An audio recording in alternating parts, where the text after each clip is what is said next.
Today I want to talk to you about the topic of having a sustainable career.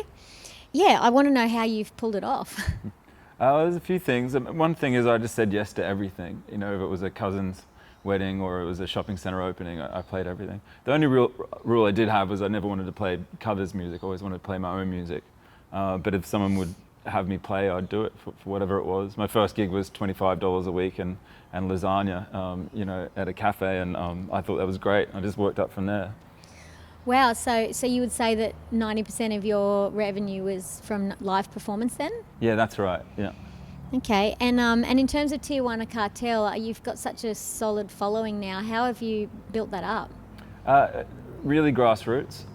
You know, we started playing in a little place called Swing and Safari really on Sundays, and people would come and dance, and we just moved it up from there. I mean, actually before that we used to play cafes that people would get into it. Eventually we'd move tables and people would dance. So it was just like a slow build really. People got into it and then we kept pushing it. You know, we pushed it every day really. Yeah, wow. Well, that's a really good example of, you know, perseverance, isn't it? Yeah, for sure. So do you actually recall the day that you quit your day job? Yeah, kind of. Although it was a slow burn sort of thing. I was working a lot of pretty bad jobs, I guess late teens, and then eventually I was working at the Aussie Rules Football Club in Ashmore and as a kitchen hand. And I remember that I was getting less and less shifts, but I was getting more and more work as a musician. And one day I was like, I don't need to go back to this job. And how did that feel? Oh, it's great. It's a huge relief, you know. I mean, it brings on other kind of burdens. Like you do way more admin than you expect, and you're always worried you won't have another gig. So that never goes, but it is a great feeling, you know. I'll bet, and I'm sure at this point in time you can probably rest assured you're always going to have another gig, Paulie. Yeah, I know, but the fear's still there. I always think that this tour is going to be the last one, or go broke or something. Wow. But it always works out. Yeah.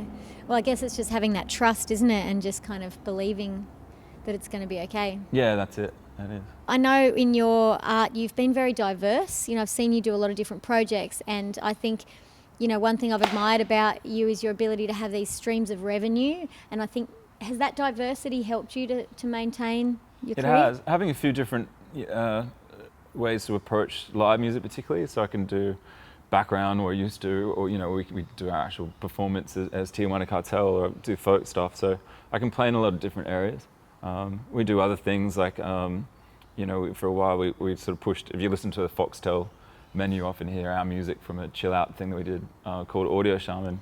So these kind of things help, but it's still, yeah, most of it's live, you know, 80 to 90% of it's always live. Foxtel have been playing the same music of ours for like 12 years or something, and we get like an okay residual from that. It's not huge, you can't pay rent really with it even, but it helps, you know. How could we sum all that up, I wonder? Take any gig, I think that's kind of it.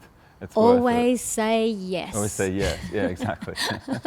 Cool. Yeah. I'm just going to ask you, if you could create a musical, like a huge famous pop star version of yourself, whose vocal ability would you choose? Oh, vocal ability? Oh, I don't know. Just because I can pick anyone, I'd go Prince. It doesn't sound anything like me, but it'd be great just to be able to sing Purple Rain like that one time.